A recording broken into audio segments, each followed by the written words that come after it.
Welcome to our study of the book of Acts. Today, we want to discover some important character traits in the early church. Whenever we study historical literature in the Bible, we should look for examples and warnings. In the Old Testament, you find many warnings, but in the book of Acts, you predominantly find good examples. Some of these examples come to us in the form of the patterns that emerge as the church lives and grows according to the guidance and power of the Holy Spirit, navigating internal and external problems and not a little persecution. As we work through Acts, we need to look for the patterns in the early church that might influence us for good and our approach to being Jesus' church in our own time in history. The first pattern we see is giving. Soon after the birth of the church on the day of Pentecost, many disciples demonstrate the virtue of giving. We read this in Acts 4:35. For there was not a needy person among them.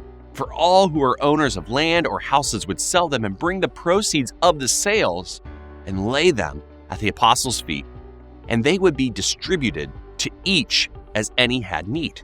Earlier, in Acts 2:44, we read, and all those who had believed were together and had all things in common, and they began selling their property and possessions and were sharing them with all as anyone might have need.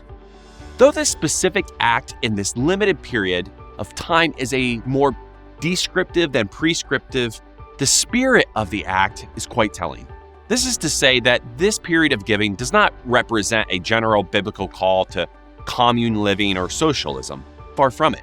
But it does represent a level of love, excitement, and oneness that can only be described as supernatural. Property rights are defended throughout Scripture, including in Acts 5:4 in regard to this very practice. What is commanded is the recognition that all that we are and all that we have is God's, and we must listen to Him as He whispers to our hearts about being generous with those in need. We must use what He's given us to build His kingdom in the hearts of men and women. As for this early expression of love and generosity in Acts, many in the early church came to Jerusalem from afar on a pilgrimage and remained to continue as part of the fledgling church. The resources they brought with them only lasted so long before they found themselves in need. They did not yet grasp the idea that Jesus' return would be multiplied centuries off. So the spirit of brotherhood said to the noble soul, "What is mine is yours. Be warm and well fed." The next pattern we observe in Acts is of civil disobedience. The apostles do this because they are told to follow some rules which were contradicting God's direct commands in the Great Commission. Peter's preaching has a confrontational element of threat to those in power who are personally responsible for the death of Jesus. As Peter keeps preaching in the fulfillment of Jesus' Great Commission, and thousands respond and the church keeps growing in number, the religious leaders and civil authorities decide to put an end to it. They order them to never speak in the name of Jesus again. The apostles say in Acts 4, verses 19 and 20, whether it is right in the sight of God to give heed to you rather than to God, you be the judge. For we cannot stop speaking about what we have seen and heard. They are ready to follow all the rules of the authorities, but when the authorities prohibit them from doing something which God commands, then in that matter, they must disobey. When the apostles continue to preach and teach in the name of Jesus, the authorities again threaten them. Peter and the apostles boldly answer them in Acts 5:29. We must obey God rather than men. This is Christian civil disobedience. When human authorities contradict God's instructions, the Christian must respectfully obey God and not man, whatever the cost.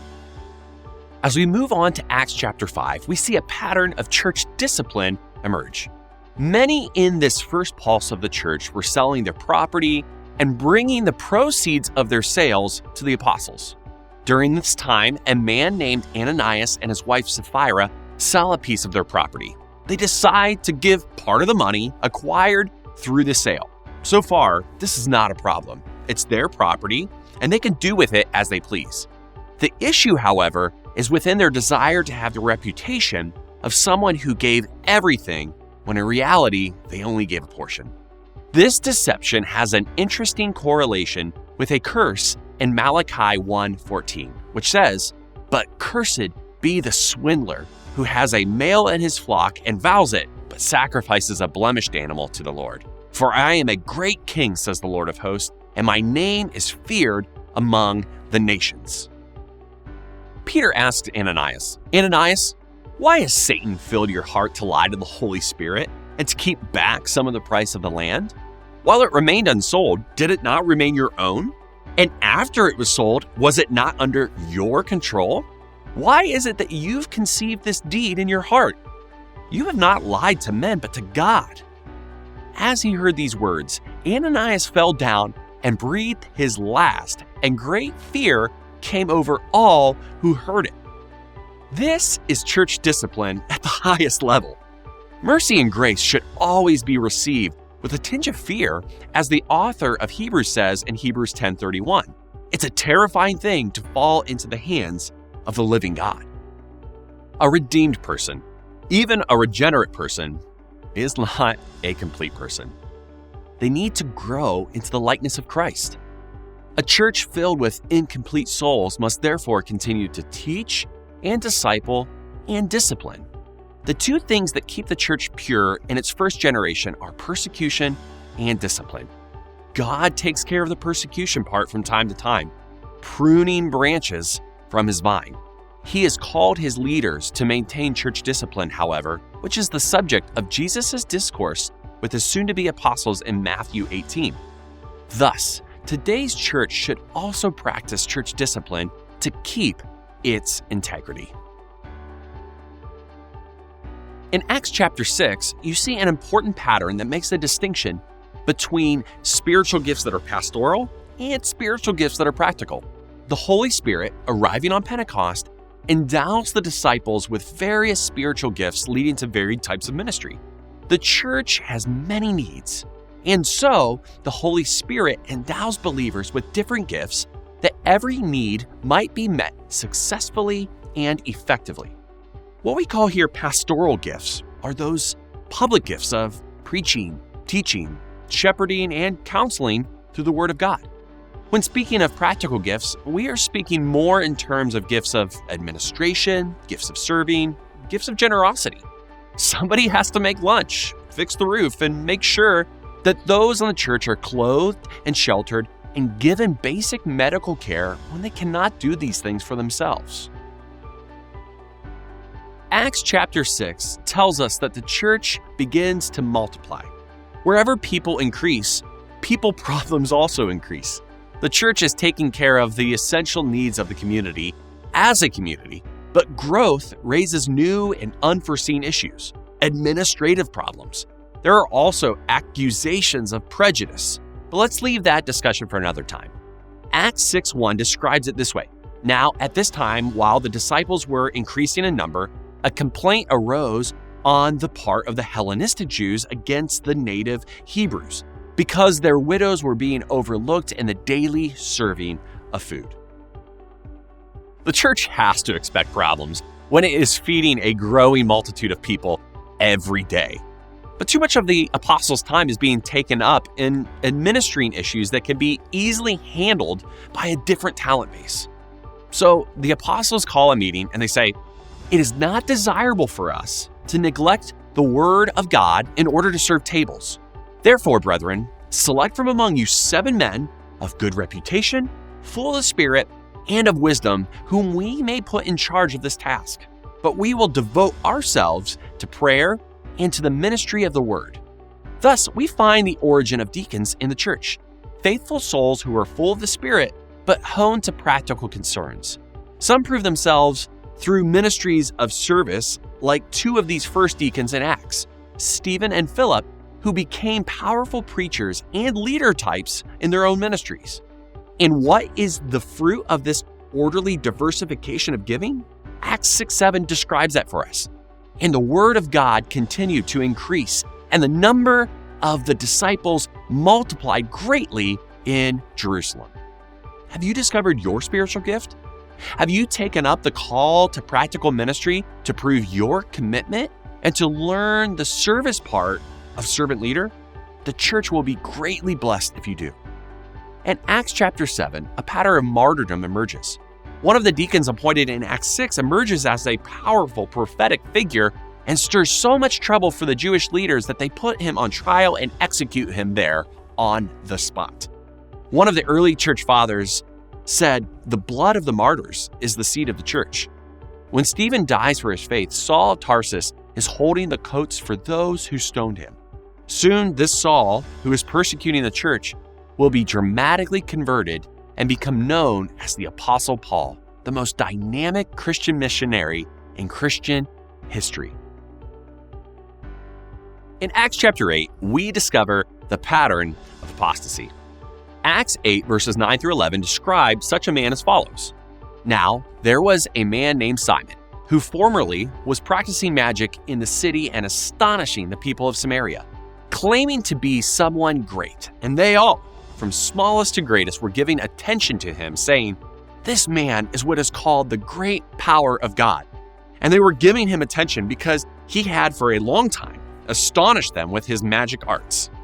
Simon accepts the gospel from the lips of Philip, the deacon from Acts 6, and stays on with Philip, being constantly amazed by the manifestations of God's power working through him.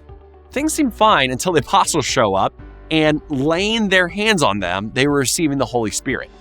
When Simon sees this, his old desires for personal greatness creep back in. Luke writes in Acts 8:17 through 19, "Now, when Simon saw that the Spirit was bestowed through the laying on of the apostles' hands, he offered them money, saying, 'Give this authority to me as well, so that everyone on whom I lay my hands may receive the Holy Spirit.'" Peter rallies all the force of the apostate curse in Deuteronomy 29 to rebuke Simon for entertaining such wicked thoughts about the Holy Spirit and ministry. In Acts 8:20 through 23, Peter rebukes, "May your silver perish with you, because you thought you could obtain the gift of God with money. You have no part or portion in this matter, for your heart is not right before God. Therefore repent of this wickedness of yours and pray the Lord that, if possible, the intention of your heart may be forgiven you. For I see that you are in the gall of bitterness and in the bondage of iniquity." Acts chapter 9 confirms another pattern in Acts, the pattern of healing. Setting aside other manifestations of power for the present, healing of the physical body recurs throughout the book of Acts. This is a continuation of the same pattern in the ministry of Jesus in the Gospels. Since Acts is a continuation of the ministry of Jesus through his church, we should not be surprised to find this pattern here as well. That is why the book of Acts could be titled The Acts of the Risen Christ through the Apostles. Though we find reference to many healings in the earlier chapters of Acts, chapter 9 alone presents us with 3, each of which spreads the fame of Jesus' name. In verses 12 through 18, Ananias prays for Paul, whose eyes have been blinded by the vision of the resurrected Christ, and his vision is restored. In verses 32 through 35, Peter heals a paralytic named Aeneas. In verses 36 through 41, Peter raises a woman named Dorcas from the dead. In each instance, the result is the conversion of the lost to Christ.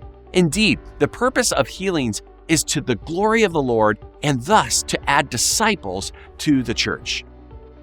As we close, let us ponder all these patterns in the churches of Acts: giving, evangelism and discipleship, discipline, resisting apostasy, civil disobedience, navigating persecution, proper distribution of duties to giving, and the presence of divine power to win the lost. Let us pray that we will learn from these examples and take these warnings to heart.